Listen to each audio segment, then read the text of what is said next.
pain. That is what she felt. Not just the contractions tearing through her body, but the cold marble of the foyer floor against her cheek. Isabella looked up at her husband, pleading for help, pleading for the life of their unborn son. But Richard didn't offer a hand. He didn't call an ambulance. He just sipped his scotch, looked at his watch, and said, "Get her out of here before she ruins the carpet." They threw her into a freezing storm, thinking she was a penniless nobody. They thought she would die in the gutter.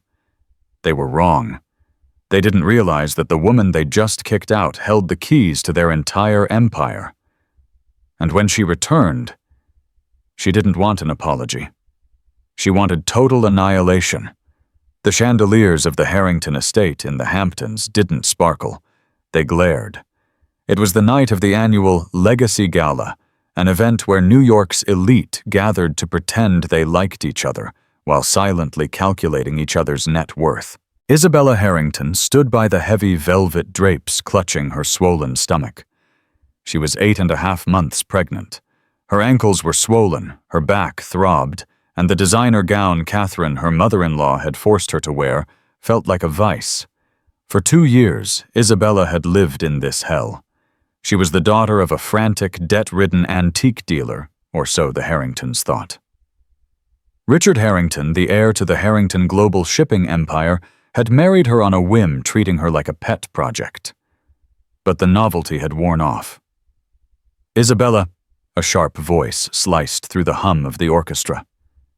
It was Catherine Harrington, the matriarch, a woman who wore diamonds the size of quail eggs and had a heart made of granite. Beside her stood Richard, looking handsome, bored, and slightly drunk. "You're making a scene," Catherine hissed, stepping close. "You're sweating. It's grotesque. I think it's time," Isabella whispered, gripping a nearby pillar. A sharp, jagged pain ripped through her abdomen, nearly doubling her over. "Richard, the baby. It's coming." Richard swirled the amber liquid in his glass.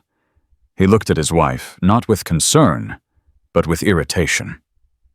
"Now seriously, Bella, Senator Davidson is just about to make his toast." "Richard, please," she gasped, water breaking and soaking the hem of the expensive silk gown. "I need a hospital." The room went silent.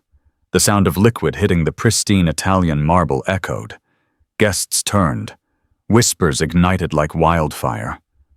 Catherine looked down at the wet floor, her face twisting into a mask of pure disgust. She didn't call for help. She snapped her fingers at the head of security, a brute of a man named Corbin. "Clean this up," Catherine said coldly. Then she turned to Isabella. "And take the trash out." Isabella blinked, the pain blurring her vision. "What? You heard me?" Richard said, his voice devoid of emotion. He pulled an envelope from his tuxedo jacket. "I was going to wait until tomorrow, but this is as good a time as any. The DNA results came back, Isabella." Isabella shook her head. "What DNA results? I never—" "Don't lie," Catherine shrieked, finally playing to the crowd. "We know about your little trysts with the pool boy. That child isn't a Harrington, and no bastard is going to be born under this roof." It was a lie. A fabricated, vicious lie designed to cut her loose without a settlement. Isabella looked at Richard, searching for the man she loved. "Richard, you know that's not true. You're the only man I've ever been with." Richard laughed, a cruel, hollow sound. "You're a gold digger, Bella. You always were. You trapped me, and now you're caught. Get out." "I'm in labor," she screamed, the contraction hitting its peak. "Not my problem," Richard said, turning his back. "Corbin, remove her. Make sure she doesn't scratch the woodwork on the way out." Corbin and another guard grabbed Isabella by her arms. She screamed, her legs dragging against the slippery floor. The guests, titans of industry, socialites, politicians, just watched. Some sipped champagne. Some looked away. No one helped. They dragged her through the grand hallway, opened the massive oak doors, and shoved her, Isabella stumbled, unable to catch her balance, and fell hard onto the wet cobblestones of the driveway. A crack of thunder shook the sky, and the rain began to pour, mixing with the tears on her face. "Richard!" she screamed one last time at the closing doors. The doors slammed shut. The lock clicked. She was alone. In the rain, in labor. Isabella crawled toward the gate. The estate was miles from the main road. The pain was blinding now, coming in waves that made her vision tunnel. She dragged herself into the guard shack at the edge of the property, which was currently empty, as the guards were patrolling the party. She fumbled for her phone. It had 4% battery. She didn't dial 911. She didn't dial a taxi. She dialed a number that hadn't been used in 3 years. A number that bypassed local networks and routed directly to a private server in Zurich. It rang once. "Status," a deep, distorted voice answered. "Code black." Isabella gritted out, clutching her stomach as another contraction ripped through her. "Location Harrington Estate, Hamptons. I've been burned. Active labor. Extract immediately. Protocol 0 initiated. ETA 3 minutes. Hold on, boss." The phone died. Isabella slumped against the cold wall of the guard shack. The poor antique dealer's daughter facade was slipping away with every breath. The Harringtons thought they had married a nobody. They thought they had discarded a stray dog. They didn't know that Isabella Vance was actually Isabella Vane, the silent founder of Vane Technologies, a shadow conglomerate that owned the patents to the very navigation software Harrington Global used for their ships. She had gone undercover 3 years ago to investigate why her father, a rival shipping magnate, had died under mysterious circumstances. Circumstances involving the Harringtons. She had fallen in love with Richard during the mission. That was her only mistake. She thought he was different from his mother. She was wrong.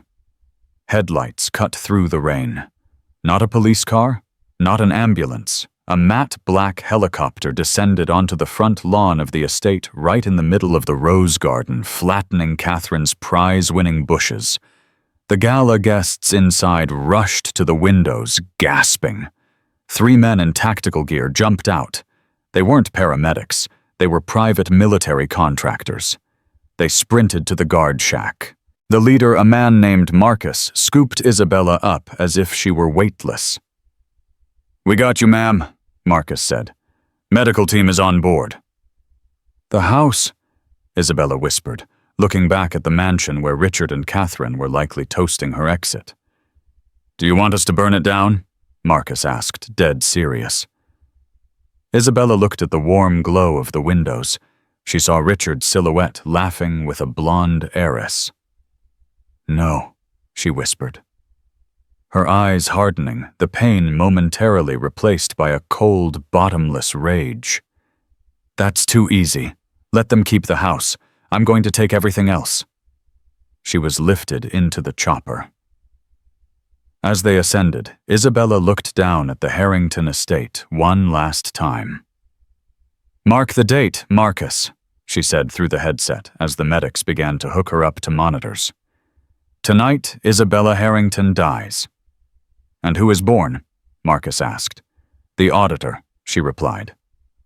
5 years later, New York City had changed, but the players remained the same.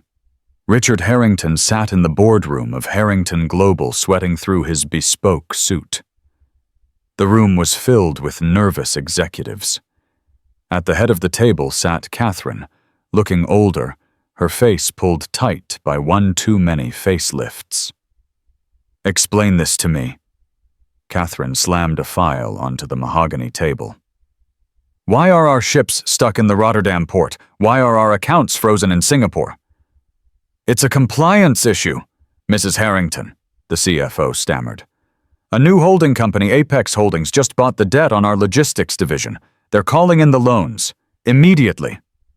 "Who is Apex Holdings?" Richard demanded. "I've never heard of them." "Nobody has..." the CFO said, wiping his forehead. They appeared out of nowhere 2 years ago. They've been buying up distress debt in shipping tech and pharmaceuticals. They are aggressive, brutal. They don't negotiate. Pay them off, Catherine shouted. We can't, Richard said quietly. We don't have the liquidity. The divorce, the scandal with the environmental leaks, the stock is tanking, mother. Just then the boardroom doors opened. The room went silent. They weren't expecting visitors. A woman walked in. She was wearing a white power suit that cost more than the average American home. Her heels clicked against the floor with a rhythmic, predatory cadence. Her hair was cut into a sharp, asymmetrical bob, dyed a platinum blonde that looked like spun ice. She wore oversized, dark sunglasses. Behind her walked 2 lawyers and a man Richard vaguely recognized, Marcus, the security specialist. Who the hell are you? Catherine demanded, standing up. Security, get this woman out of here. Sit down, Catherine, the woman said. Her voice was smooth, velvety, and terrifyingly familiar. She took off her sunglasses. Richard's breath hitched in his throat. Isabella. She looked different. The softness was gone. The naivety was incinerated. Her eyes were sharp, calculating, and devoid of warmth. She looked like a queen who had returned from a war she had already won. Hello, Richard. Hello, Catherine, Isabella said, taking a seat at the opposite end of the table. She didn't ask permission. She took it. You died, Richard stammered. We heard you died in childbirth. The PI said, you paid a PI to find a corpse so you could stop feeling guilty, Isabella corrected him. He found what I wanted him to find, but I'm very much alive. And so is your son. My son? Richard's eyes widened. My son, Isabella corrected. Leo, he's 5. He speaks 3 languages and plays the cello, and he thinks his father is a dead pilot. I intend to keep it that way. Catherine scoffed, recovering her composure. So you're back. What do you want alimony? It's been 5 years, the statute of limitations. Isabella laughed. It wasn't the sweet laugh Richard remembered. It was the laugh of a predator playing with its food. Alimony. Isabella signaled Marcus, who slid a thick document down the table. It stopped perfectly in front of Richard. I don't want your money, Catherine. I have plenty of my own. In fact, I own your money. Richard opened the folder. His face went pale. This says Apex Holdings owns 51% of Harrington Global. Correct, Isabella said, clasping her hands. I am Apex Holdings. I bought your debt. I bought your suppliers. I even bought the company that insures your ships. As of 9:30 a.m. this morning, I am the majority shareholder of this company. You can't do this, Catherine shrieked, her hands shaking. This is my company. My father built this, and you broke it, Isabella said calmly. You kicked a woman in labor out into a storm to save your carpet. You forged DNA tests. You tried to destroy me. Did you really think there would be no consequences?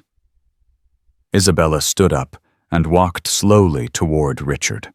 She leaned in close, smelling of expensive perfume and cold rain. I'm not here to ask for a settlement, Richard. I'm here to evict you. She pointed to the door. Get out, and don't scratch the woodwork on your way out. The silence in the boardroom following Isabella's departure was heavy, suffocating, and smelled faintly of Richard's nervous sweat. Catherine Harrington didn't scream. She didn't throw things. That was for people with no options. Catherine Harrington simply sat back down, smoothed her skirt, and picked up her phone. She dialed a number that most New York elites whispered about, but never admitted to having. Julian, she said, her voice clipped. It's Catherine. We have a situation. I need the scorched earth package. Yes, immediately. The target is Isabella Vane. Destroy her. She hung up and looked at her son, who was staring blankly at the eviction notice. "Stop shaking Richard," she snapped. "She owns the debt. She owns the building. But she doesn't own the narrative. In this city, the truth doesn't matter. Perception matters." "She has a kid, Mother," Richard whispered, looking pale. "My kid." "She has a bastard," Catherine corrected viciously. "And that bastard is our ticket out of this mess. If we get custody of the child, we control the mother. If we control the mother, we get our company back." 3 days later. The attack didn't start with a lawsuit. It started with a whisper, then a shout, then a roar. Isabella sat in her penthouse overlooking Central Park. The apartment was a fortress of glass and steel designed by the famous architect Jean-Luc Valmont. It was cold, modern, and impenetrable, just like the woman she had become. She was watching the television, her hand tightening around a porcelain coffee cup until her knuckles turned white. On the screen, Julian Thorne, a notorious PR fixer known as the Butcher of Fifth Avenue, was giving an exclusive interview to a major news network.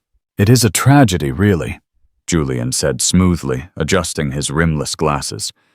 "The Harringtons tried to help her years ago. Isabella was unstable. A history of mental breaks, drug abuse. When she ran away 5 years ago, the family was devastated. They searched for her. And now she returns under a fake name backed by foreign money, trying to steal the family legacy. It's a classic case of vendetta, fueled by delusion." The screen cut to a grainy, doctored photo of Isabella from 5 years ago, looking disheveled. Then a headline flashed in bold red letters, "The Black Widow of Wall Street. Did she fake her death to extort billions?" "They're good," Marcus said, standing by the window, watching the paparazzi swarm the building entrance below like ants. "They're spinning it that you're the villain. They're saying you abandoned Richard, stole company secrets, and ran off with a lover." Isabella turned off the TV. "I expected them to fight dirty. I didn't expect them to involve the press so quickly." "It gets worse," Marcus said, hesitating. He handed her a thick envelope sealed with the wax crest of Blackwood and Sterling, the most aggressive family law firm in the city. Isabella opened it. Her breath caught in her throat. It was an emergency custody filing. Plaintiff Richard Harrington. Defendant Isabella Vane. Subject full custody of minor child Leo Vane Harrington. "He wants Leo," she whispered the paper, trembling in her hands. "He claims I'm mentally unfit. He claims I'm a flight risk. He's petitioning the court to freeze my assets and place Leo in emergency protective kinship care with Catherine." Isabella stood up so abruptly, her chair fell over. The cool, calculated CEO vanished. In her place was a mother who had given birth on a cold stone floor alone. A mother who would burn the world to ash before she let those monsters touch her son. "They think they can take him."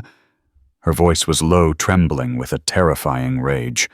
"They think a piece of paper makes him a father." "They have a hearing scheduled for Monday," Marcus warned. "Judge Theodore Vance is presiding. He plays golf with Richard's father. The deck is stacked, boss." Isabella walked to the window. She looked down at the city that was trying to chew her up. "They want a monster," she said softly. "Fine, I'll show them a monster." She turned to Marcus. "Get the car. We're not going to the lawyers. We're going to the one place Richard never thought I'd go." "Where?" "The graveyard," she said. "We need to dig up some ghosts." The rain was falling again, just like that night 5 years ago.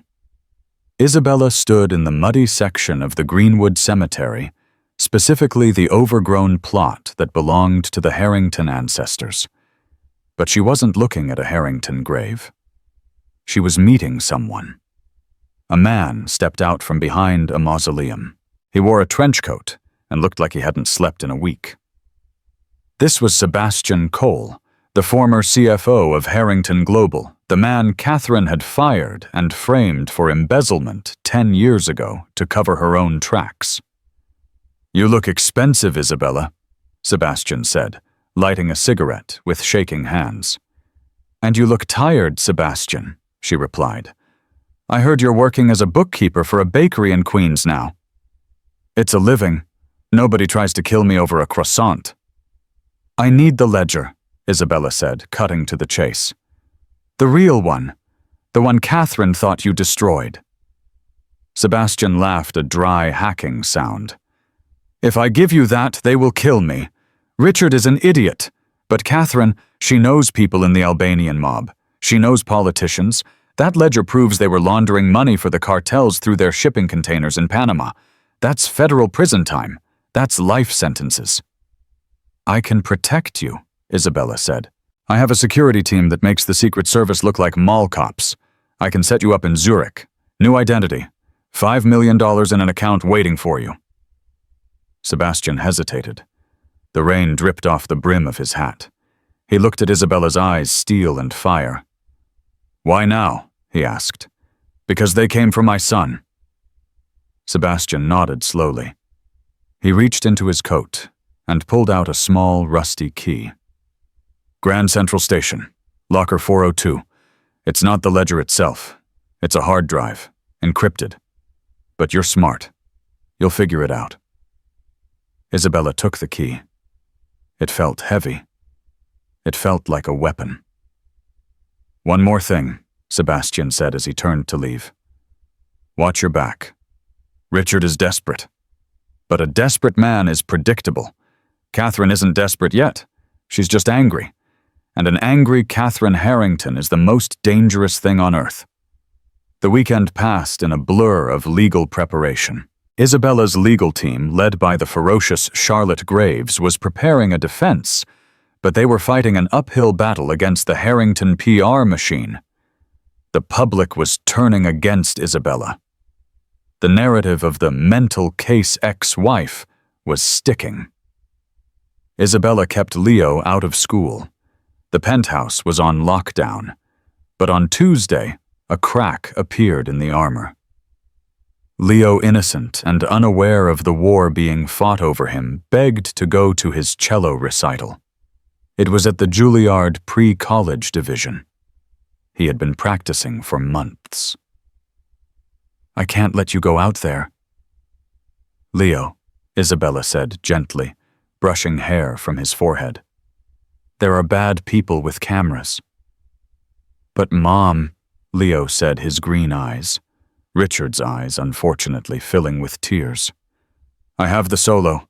If I don't go, the quartet can't play. Please, you said we don't let bullies win." Isabella froze. She had taught him that. "We don't let bullies win." She looked at Marcus. Marcus nodded. "We can secure the perimeter. Backstage access only. Private armored transport. No press gets within 100 yards. Isabella sighed. She couldn't keep him in a cage. That's what the Harringtons did. "Okay," she said. "But you stick to Marcus like glue." The recital hall was magnificent, filled with the soft murmur of parents and the tuning of instruments. Isabella sat in a private box hidden by shadows, watching her son walk onto the stage. He looked so small next to the cello, but when he began to play Bach's Suite No. 1, the room fell silent. He was a prodigy. Isabella felt a tear roll down her cheek. This was purity. This was what she was fighting for. As the applause thundered, Isabella rushed backstage to meet him, but the corridors were crowded with other parents and students. "Marcus, do you have eyes on him?" She spoke into her earpiece. "I see him," Marcus said. "He's packing up his cello. Wait, we have movement. Side door." Isabella's heart stopped. "Who is it?" "Target identified. Richard Harrington. He's inside the perimeter." Isabella didn't run. She sprinted. She pushed past a confused tuba player and burst into the practice room, where Leo was packing his bow. Richard was there.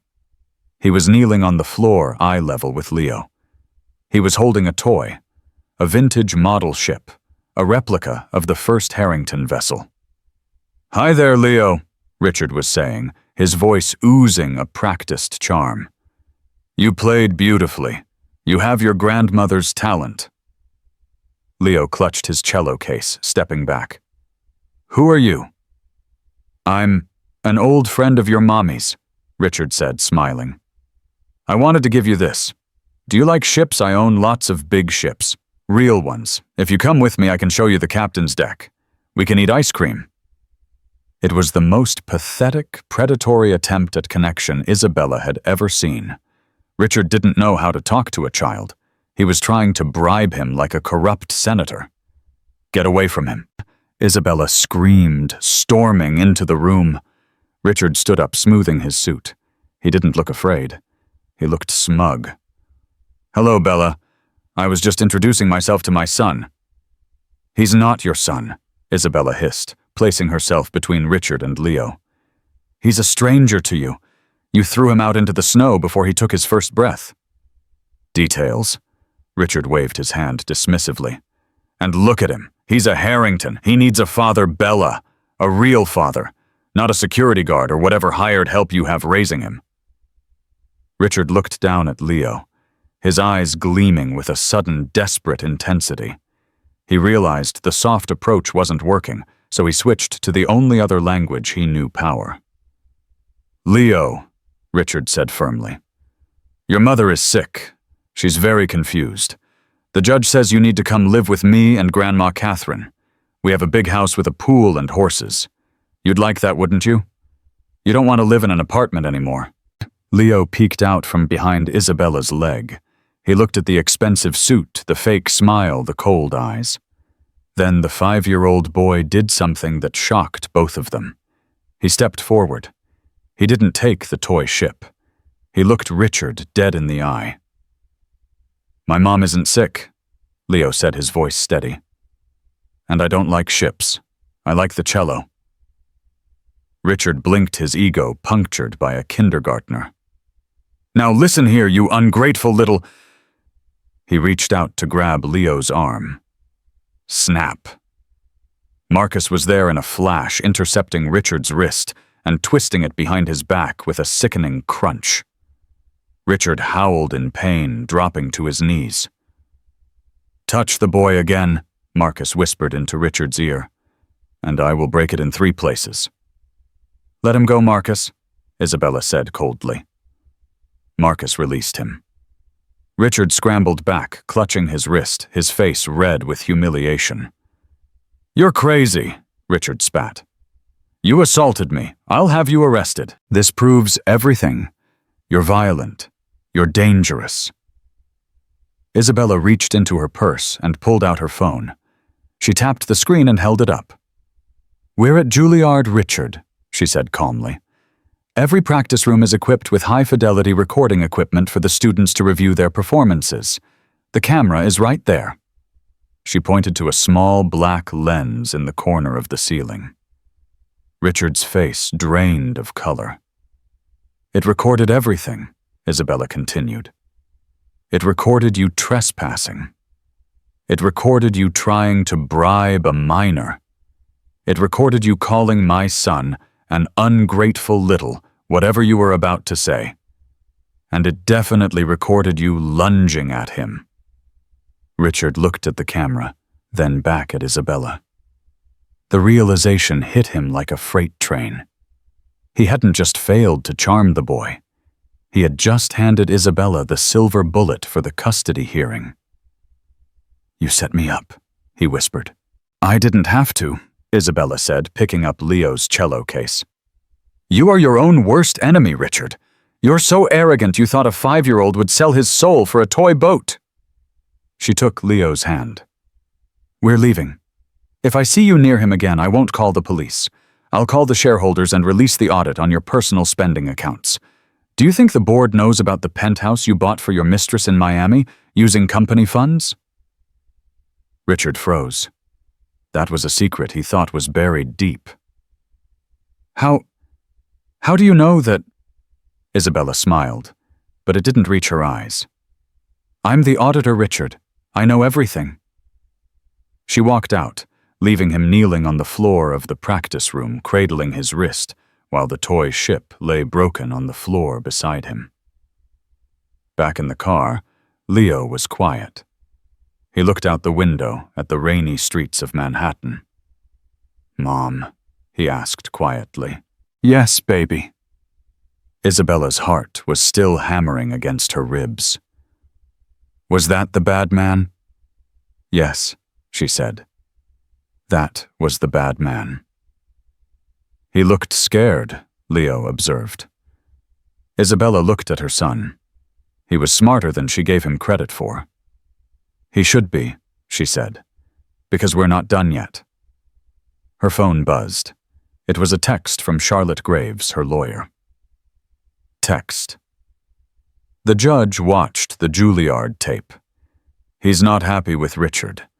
The emergency custody order is denied. But Catherine just filed a counter motion. She's not claiming you're unfit anymore. She's claiming the marriage was never annulled properly. She's claiming she owns 50% of Vane Technologies as marital assets.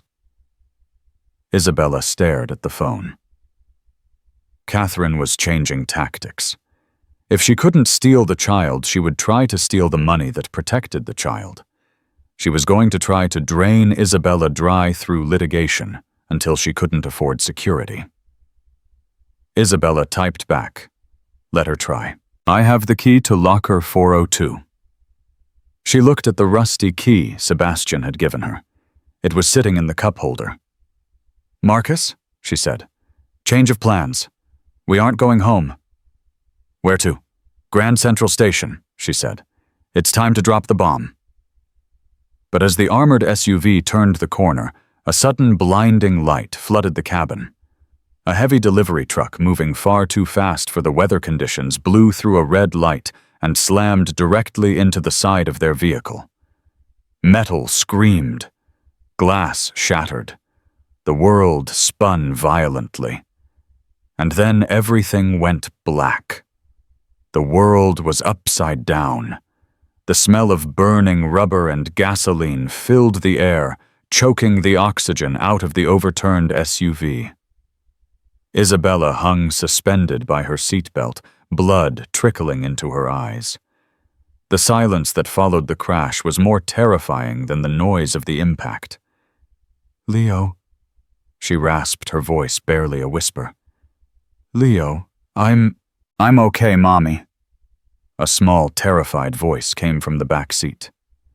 The child safety seat, a top-of-the-line model Marcus had insisted on, had done its job. "Stay still, boss," Marcus's voice groaned from the front seat. His door had taken the brunt of the impact. His left arm was hanging at an unnatural angle, clearly broken, but he was moving with the adrenaline of a soldier in a kill zone. "That wasn't an accident. That truck didn't brake." Marcus kicked his door open with his good leg, dragging himself out onto the wet asphalt. He pulled a knife cut Isabella's seatbelt and helped her crawl out. Then he gently extracted Leo. Sirens wailed in the distance. "We need to stay here," Isabella said, clutching her side. "The police." "No," Marcus said, his eyes scanning the gathering crowd. He pointed to a black sedan idling half a block away. Its windows were tinted, and it hadn't moved since the crash. "That's a cleanup crew. If we get in a city ambulance, we don't make it to the hospital. Catherine has friends in the ER administration." Isabella looked at the sedan. She saw the window roll down an inch. A phone was raised. They were confirming the kill. "Where do we go?" "Safe house," Marcus said. "Protocol 0. 12 hours later. The safe house. The safe house was a decommissioned subway maintenance station in Brooklyn that Vane Technologies had converted into a server farm and bunker. It was cold industrial and completely off the grid. Isabella sat on a cot, a medic wrapping her ribs. She had 3 fractured ribs and a concussion. Marcus was in the corner, his arm in a sling, typing furiously on a laptop with one hand. The news is reporting it as a hit and run involving an intoxicated driver, Marcus said, his face grim. The driver of the truck was found dead 2 blocks away. Apparent overdose. A loose end tied up. Isabella looked at Leo, who was asleep on a makeshift bed, clutching his cello case like a lifeline. Something inside Isabella snapped. For 5 years she had played the long game. She had tried to be a businesswoman. She had tried to use the market, the law, and the boardroom. But Catherine Harrington didn't play by the rules of business. She played by the rules of war. She had tried to kill a 5-year-old boy to protect a bank account. "I'm done with lawsuits," Isabella said, standing up. The pain in her ribs was sharp, but she welcomed it. It focused her. "I want the drive, Marcus. I want to know what's in locker 402. Marcus handed her the rusty key. "I had a team retrieve the contents of the locker while the Harringtons were celebrating your accident. Sebastian was right. It wasn't just a ledger." He placed a ruggedized external hard drive on the table. Isabella plugged it in. The screen flickered to life. It was password protected. "Try Richard," Marcus suggested. "No," Isabella said. Sebastian said Catherine was the mastermind. It wouldn't be Richard. She thought back to that night in the foyer. The night she was kicked out. The night her life ended and restarted. Catherine had said one thing that stuck with her legacy is the only thing that matters. Isabella typed legacy. Access denied. She thought harder. What did Catherine love more than the family name? She typed power. Access denied. Isabella closed her eyes. She remembered the look on Catherine's face when she looked at the marble floor. Get her out of here before she ruins the carpet. It was never about the money. It was about the image, the purity. Isabella typed pristine. Access granted.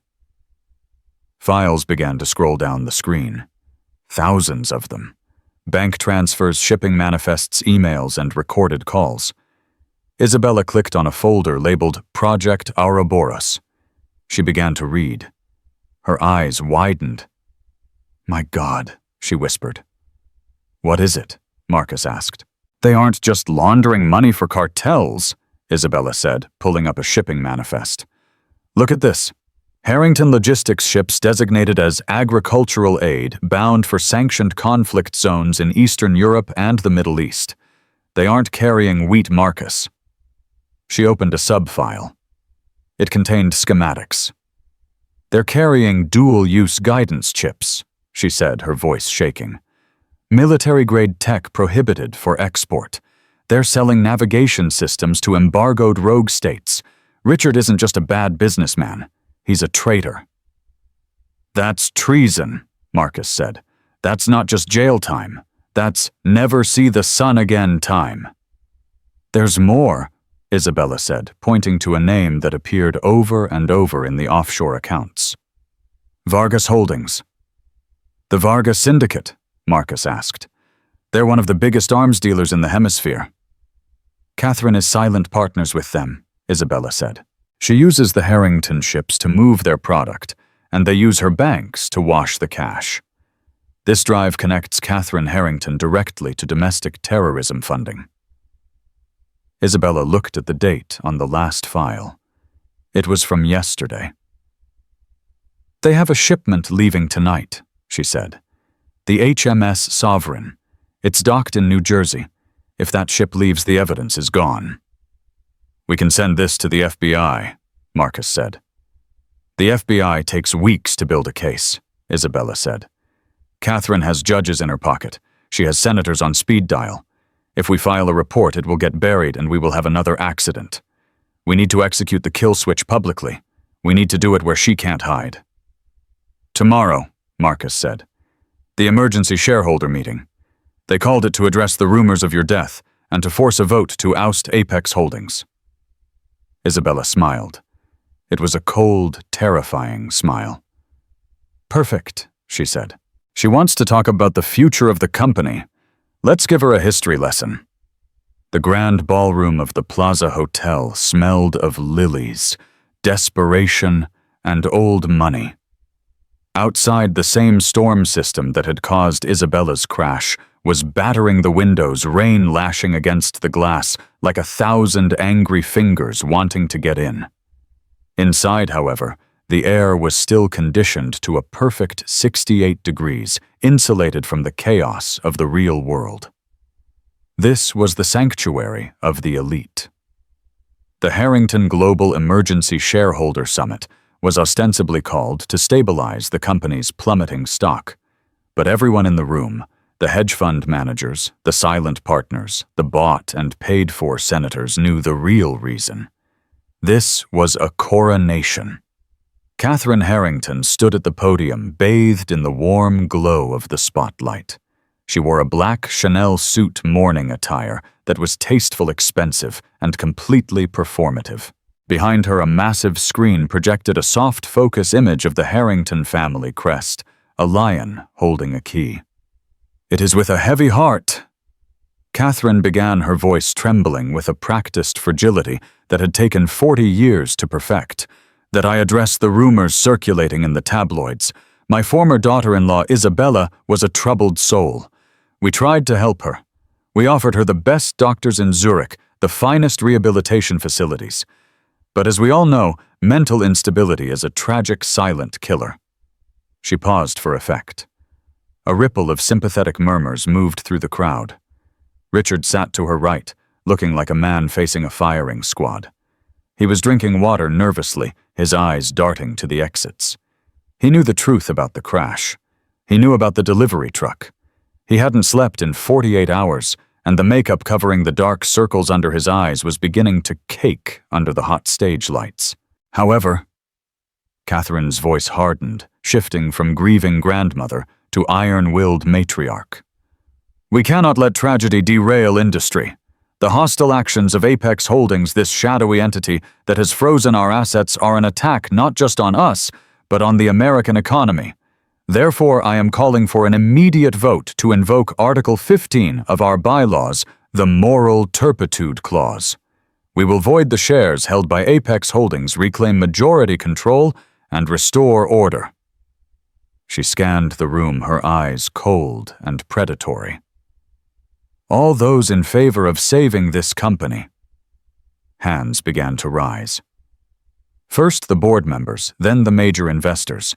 It was a wave of compliance. Catherine smiled. It was the smile of a shark sensing blood in the water. She had won. She had killed the mother, stolen the narrative, and was about to steal the company back. Thoom. The sound wasn't a door opening. It was a door being breached. The heavy gilded double doors at the back of the ballroom slammed against the walls with such force that a crystal sconce shattered raining glass onto the parquet floor. The room gasped. Heads swiveled. The silence that followed was absolute. Isabella Vane stood in the doorway. She was not wearing the couture gown of a socialite. She was wearing dark jeans, heavy combat boots, and a black turtleneck. Her face was a map of violence, a stark white bandage taped over her left eyebrow, a deep purple bruise blooming across her jawline, and her lip was split. She leaned slightly to the left, favoring her fractured ribs, but she stood tall. Behind her was Marcus, his arm in a black sling, his face grim. And behind him, flanking them like the Praetorian Guard, were 6 men in windbreakers, emblazoned with 3 terrified letters FBI. "I object," Isabella said. Her voice wasn't loud, but in the acoustically perfect ballroom it carried like a gunshot. "She's alive," someone whispered. "My God, look at her face," another gasped. Richard stood up so fast his chair toppled over. "Security, get them out." "Sit down, Richard," Isabella said, beginning to walk down the center aisle. She didn't hurry. She walked with the rhythmic, terrifying cadence of a clock counting down. The crowd parted for her men in $10,000 suits, scrambling to get out of her way as if she were radioactive. Catherine gripped the podium, her knuckles turning white. "You," she hissed into the microphone, forgetting the audience for a split second. "You were supposed to be," she caught herself. "You are trespassing, Isabella. You have no business here. You are mentally unwell." "I am the majority shareholder," Isabella said, reaching the steps of the stage. She climbed them slowly, wincing with each step, but never breaking eye contact with Catherine. "And I am here to conduct an audit." "There is nothing to audit," Catherine shrieked, her composure cracking like cheap porcelain.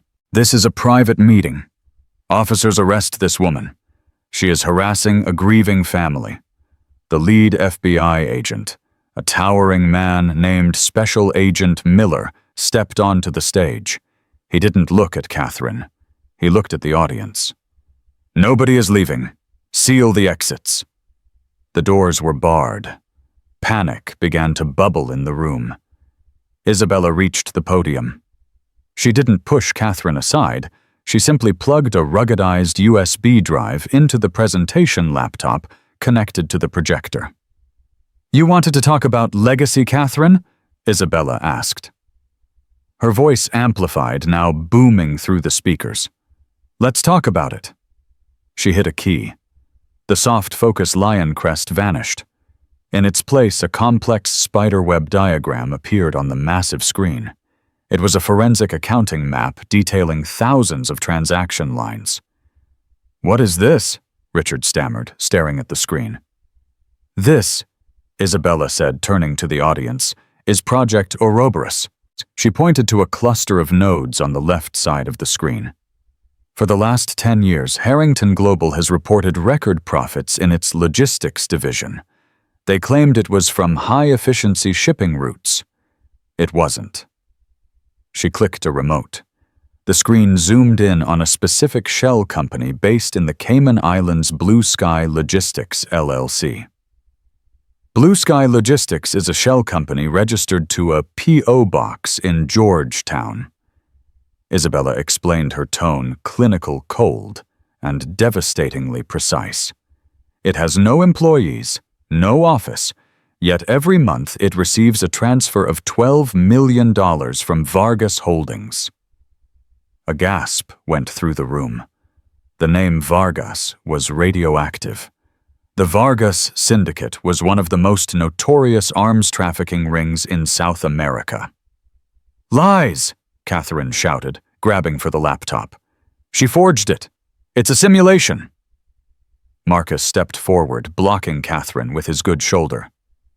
"Don't touch the evidence, ma'am," Isabella continued, ignoring Catherine's screaming. "Harrington ships aren't just carrying grain and steel, they are carrying dual-use technology, specifically the Model X77 guidance chip, manufactured by a subsidiary you acquired 3 years ago." She clicked again. A scanned invoice appeared. It was blurry, but the signature at the bottom was unmistakable. It was Catherine Harrington's distinct looping script. "This is an invoice for 3,000 guidance chips," Isabella said. "Destination, the port of Latakia, Syria. These chips are subject to strict OFAC sanctions. They are used to build precision-guided munitions. You aren't just shipping contraband, Catherine. You are arming regimes that are actively hostile to the United States and its allies." The room was in chaos now. People were shouting, recording on their phones, trying to call their lawyers. The stock price of Harrington Global, visible on a ticker in the corner of the room, began to freefall in real time. Isabella turned to Richard. He was shaking, tears streaming down his face. "And you," she said softly. "You signed the shipping manifests. Look at the screen, Richard." A new document appeared. It was a captain's log from the HMS Sovereign. "You authorized the falsification of the logs," Isabella said. "You ordered the crew to disable their transponders when entering international waters. That's a federal crime under maritime law. But that's not the worst part. She took a step closer to him. You knew the chips were defective. The failure rate was 40%. You sold faulty guidance systems to warlords, Richard. You didn't just sell your soul. You sold it for a discount. Richard collapsed to his knees, sobbing. I didn't know. She told me it was medical equipment. She told me it was MRI machines. Shut up, you fool! Catherine slapped him across the face. The sound echoed through the microphone. Stand up. Deny it. It's fake news. It's a witch hunt. Isabella looked at Catherine with a mixture of pity and disgust. It's not a witch hunt, Catherine. It's a RICO predicate. She nodded to Agent Miller. Catherine Harrington, Miller boomed, stepping into the light. You are under arrest for conspiracy to commit money laundering violation of the International Emergency Economic Powers Act and conspiracy to commit murder. Murder? Catherine laughed, a shrill, hysterical sound. I never killed anyone. Who did I kill? Isabella pulled up one final file. It was an audio waveform. We recovered the black box data from the delivery truck that hit me yesterday, Isabella said. The driver died, yes, but his phone didn't. It was synced to the truck's Bluetooth. She pressed play. The voice was distorted by static, but clearly recognizable. It was Catherine's voice recorded on a call just minutes before the crash. The target is in the black SUV. License plate 4 Alpha Zulu. Do not let her reach the station. I want it to look like an accident, but I want her dead. If the boy is in the car, collateral damage is acceptable. The silence in the ballroom was absolute. It was the silence of a tomb. Collateral damage is acceptable. Isabella looked at the woman who had once criticized her table manners, the woman who had kicked her out into a storm to save a rug. He is 5 years old, Isabella whispered, her voice breaking for the first time. He plays the cello. He likes dinosaur nuggets. And you were willing to crush him inside a car to save your profit margin. Catherine stared at the audio file on the screen. The color drained from her face. She looked at the crowd, her peers, her friends, her society. They were looking at her with pure horror. She wasn't the grande dame of New York anymore. She was a monster. Catherine stammered. I did it for the family, for the legacy. You have no legacy, Isabella said. The Harrington name is dead. I killed it. 2 agents moved in, grabbing Catherine's arms. She didn't fight this time. She went limp, her eyes vacant, her mind unable to process the total collapse of her reality. As they clicked the handcuffs onto her wrists, cheap steel cuffs that scratched her diamond bracelets, she looked small, old. Richard was already face down on the carpet being cuffed by 2 other agents. He was wailing, begging for a deal, blaming his mother, blaming the economy, blaming everyone but himself. As they dragged the Harringtons off the stage and through the side exit, the flashbulbs exploded like fireworks. It was the photo of the decade, the fall of an American dynasty. Isabella stood alone at the podium. Her ribs throbbed. Her head pounded. But she felt lighter than she had in 5 years. She looked out at the room of stunned billionaires. She leaned into the microphone one last time. Harrington Global is hereby dissolved, she announced. The liquidation of assets will begin tomorrow morning at 9:00 a.m. All proceeds, every cent of the billions hiding in those offshore accounts will be transferred to a victims' compensation fund and the International Red Cross. She unplugged the USB drive. The screen went black. Meeting adjourned. 6 months later. The wind off the Hudson River was cold, biting at the exposed skin, but the sun was bright. Isabella sat on a bench in Battery Park, looking out at the Statue of Liberty. She held a steaming cup of coffee in both hands, savoring the heat. She looked different. The platinum blonde bob, the war paint she had worn as the CEO of Apex Holdings, was gone. Her hair was back to its natural, soft brown, pulled back in a loose ponytail. She wore a thick wool coat and a scarf Leo had knitted for her. It was full of dropped stitches and uneven rows, and it was the most beautiful thing she owned. "Status report," a voice said behind her. Marcus sat down. He wasn't wearing his tactical gear or his suit. He was wearing a flannel shirt and jeans. His arm was fully healed, though he still rubbed the shoulder when it rained. "The trial is over," Marcus said. "The jury deliberated for less than 2 hours, guilty on all counts." "And the sentence?" Isabella asked, staring at the water. "Catherine got 3 consecutive life sentences. She's being transferred to a federal supermax in Colorado. No visitation, no phone calls, just 4 walls and silence." "And Richard, 15 years, Marcus said. "He cut a deal, gave up the names of the port authorities and the senators they bribed. He'll be out when he's 50, but he'll be broke. The IRS seized everything. The Hamptons estate, the penthouse, the cars. It's all gone." Isabella nodded slowly. "Good." "You know," Marcus said, leaning back. "The Wall Street Journal is still calling you the Enigma. They can't figure out why you walked away. You had the keys to the kingdom boss. You could have rebranded the company. You could have been the richest woman in New York." Isabella smiled. She watched a group of tourists taking selfies by the railing. "I didn't want the kingdom, Marcus. The kingdom was rotten. It was built on bones." "So what now?" Marcus asked. "Vane Technologies is running itself. You have enough money to buy a small island. What does Isabella Vane do next?" "Isabella Vane retires," she said. "I spent 5 years being the auditor. I spent 5 years being a ghost, a weapon, a CEO. I missed 5 years of bedtime stories. I missed the first time he rode a bike without training wheels because I was in Zurich meeting with bankers." She pointed toward the playground near the water. Leo was there. He was hanging upside down from the monkey bars, laughing as his jacket flapped in the wind. He looked happy. He looked light. He didn't know that his grandmother was in a cage. He didn't know his father was a traitor. He just knew that the bad man was gone and that his mom didn't have to work late anymore.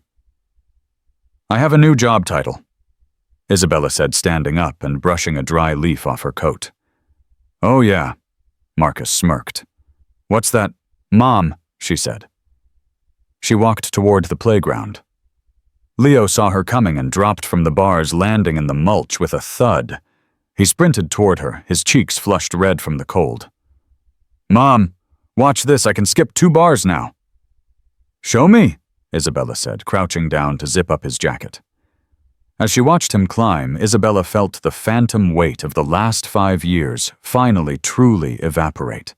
She had lost her marriage. She had lost her innocence. She had almost lost her life. But she had won the only thing that couldn't be audited, couldn't be liquidated, and couldn't be stolen. She had won her future. The storm was over. The sun was out. And for the first time in a long time, the path ahead was clear.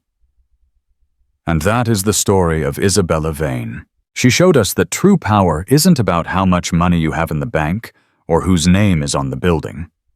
True power is resilience. It's the ability to be thrown into the storm and come back as the lightning. The Harringtons thought they could crush her because she was kind, but they learned the hard way that a mother's love is the most dangerous force on earth. If you enjoyed this story of justice and revenge, please smash that like button. It really helps the channel grow. And don't forget to subscribe and hit the notification bell so you never miss a new story.